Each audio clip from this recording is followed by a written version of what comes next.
Welcome back to Audiobook Bay.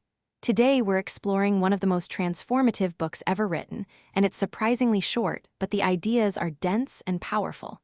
We're talking about As a Man Thinketh by James Allen, published in 1892. Over a century old, and it's arguably more relevant today than when it was written. Allen's core message is revolutionary. Your thoughts are not passive. They're not just floating around in your head with no consequences. Your thoughts are the seeds of your reality. What you think about, you attract. What you believe about yourself becomes true. What you focus on, you create. This is the foundation of everything Allen teaches, and once you understand it, your entire relationship with your mind changes. The world we live in today, with all its chaos and distraction, makes this book even more important. Your mind is under constant assault. Social media, news, advertisements, other people's opinions, they're all trying to plant seeds in your consciousness. Allen's message is a rebellion against that. He's saying, no, you control what grows in your mind, you choose the seeds, and those seeds become your life. Let's get into this. Takeaway 1. Thoughts are seeds. What you plant in your mind grows into your life. This is Allen's core metaphor, and it's a perfect one. A seed contains the blueprint of the entire plant. Similarly, a thought contains the blueprint of an entire life circumstance. The seed must come first. The thought must exist before the reality materializes. Here's a concrete example. Someone thinks about becoming a musician. That thought, planted early, grows over years. They listen to music differently. They spend money on instruments. They invest time in lessons. Years later, they're performing. The thought was the seed, everything else followed. Conversely, if someone thinks they can't be musical, that thought germinates too. They don't pursue it, they don't invest, they don't try. And 10 years later, their reality confirms what they thought. Your action is to examine your habitual thoughts. Not every single thought, just the ones that repeat. What are you telling yourself about money, about your health, about your capabilities? Write down 3 recurring thoughts. Then ask yourself, do I want the fruit that grows from these seeds? If not, plant different seeds. Choose 3 new thoughts to repeat instead. Takeaway 2. Your character is the sum of your thoughts, not your circumstances. This is a radical statement for people who blame their upbringing, their luck, their environment for who they are. Allen is saying that's incomplete. Yes, circumstances matter, but your thoughts about those circumstances matter infinitely more. Allen uses examples of people who faced identical circumstances but ended up in completely different places because of their thoughts. 2 people lose a job. One thinks, I'm a failure, I'm worthless, this is a sign I should give up. The other thinks, this is an opportunity to find something better, I'm capable of more. Same circumstance, completely different outcomes. The difference isn't luck, it's the thought pattern. Your action here is to stop blaming your circumstances for where you are. This might feel harsh, but it's empowering. You can't change what happened to you, but you can change what you think about it and where you go from there. Pick one circumstance in your life that you've been blaming. Now change your thought about it. Not positive thinking for the sake of it, but a true change in perspective about what that circumstance means for your future. Takeaway 3. Your body reflects your habitual thoughts. There's a mind-body connection that Allen discusses that's actually backed by modern neuroscience now. Your physical health is not separate from your mental state. Chronic stress creates physical disease. Anxiety manifests in your body. Depression shows up in your posture and your energy. But it works the other direction too. Thoughts of confidence create a different body chemistry than thoughts of fear. Think about someone you know who's always anxious. Notice their body language. Tight shoulders, shallow breathing, tension in the face. Now think about someone who's confident and peaceful. Different body entirely.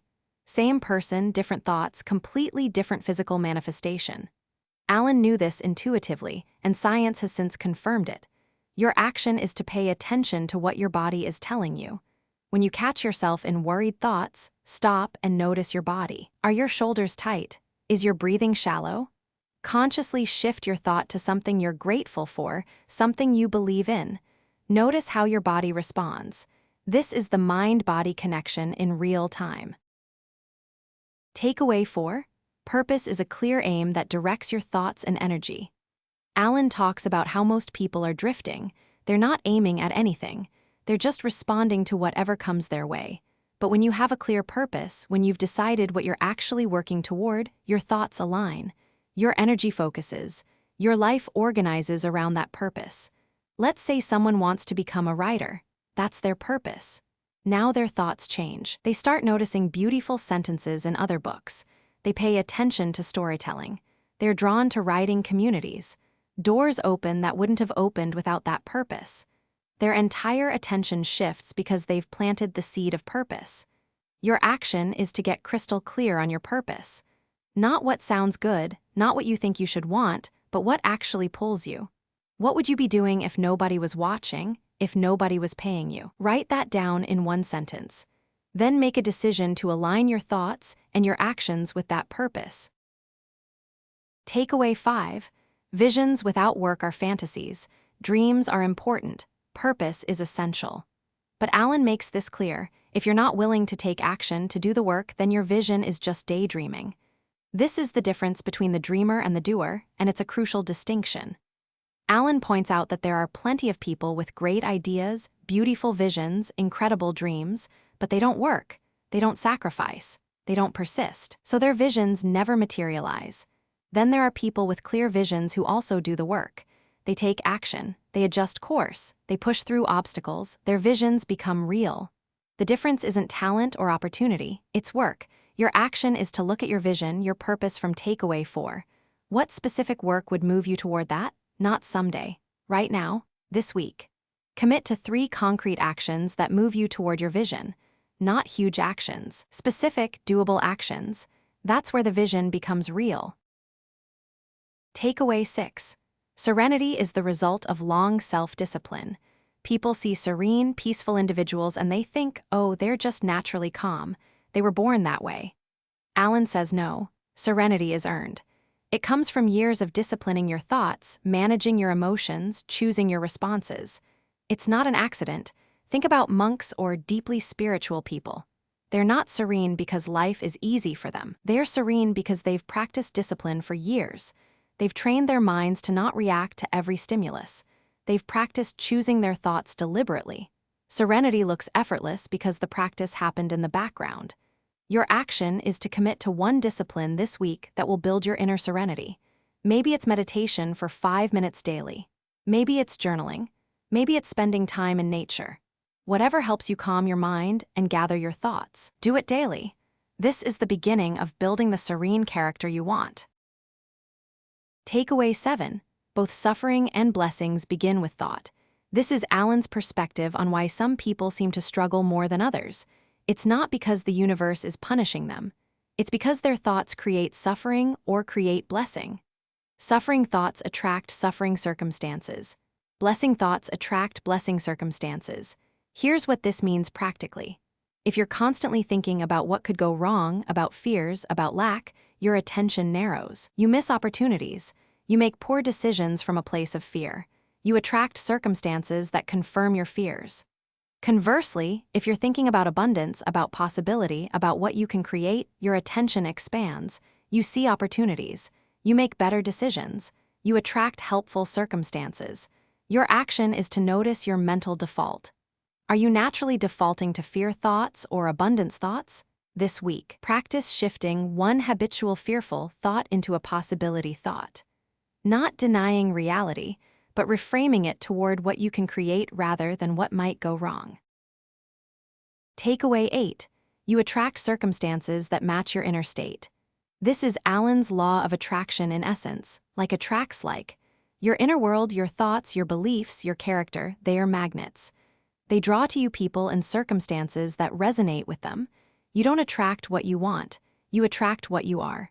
For example, someone who thinks, I'm broke and it's hopeless, doesn't attract opportunities for wealth. They attract people and situations that reinforce their broke mentality. But someone who thinks, I'm building wealth through smart decisions, attracts different people. They attract a mentor who's willing to teach them. They attract opportunities they can recognize. Same world, different inner states, completely different lives. Your action is to examine what you're attracting into your life right now. Look at your relationships, your opportunities, your circumstances. What does this tell you about your inner state? What thoughts, what beliefs are generating this? If you want to attract something different, you first have to become someone different on the inside. Takeaway 9. Achievement requires controlling what enters your mind. This is almost like Alan's warning to his readers. Your mind is fertile ground. If you're not deliberately planting seeds, other people will plant them for you. Other people's opinions, media narratives, fear-mongering, comparison, doubt, these are seeds being planted without your permission. Alan talks about the importance of guarding your mind like you'd guard treasure, because it is treasure. What enters your consciousness shapes your thoughts. What you read, who you listen to, what you focus on, these all matter. Most people are passive about this. They let whatever comes their way into their mind. Your action is to take control of your information diet. This week, remove or reduce one negative input. Maybe it's a news feed that's full of fear. Maybe it's a person who drains you. Maybe it's social media. Replace it with something that plants positive seeds. A book that inspires you. A podcast about growth. Time with people who believe in you. Takeaway 10. The world is a mirror. Your outer life reflects your inner thoughts. This is Alan's final concept, and it's the summary of everything. The outside world isn't separate from you. It's a reflection of you. Look at what's showing up in your life, and you can read what's really in your consciousness. The people you're attracting, the opportunities, the obstacles, the circumstances, they're all reflections of your inner world. This is both sobering and empowering. If your life isn't reflecting what you want, you don't have to accept it. You can change it by changing your mind first. You can plant different seeds. You can think different thoughts. You can become someone different. And as you change internally, everything external will shift to match.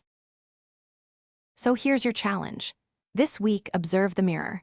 Look at your life. Really look at it. What's showing up? Then ask yourself what thoughts, what beliefs, what inner state is creating this reality? Don't judge yourself. Just observe. Then choose one thought, one belief that needs to change. Plant a new seed. That's how you start rewriting your reality. If this resonated with you, subscribe to Audiobook Bay for more deep dives into transformative books. And let me know in the comments which takeaway shifted your perspective the most. Your thoughts are creating your world right now. Make them count.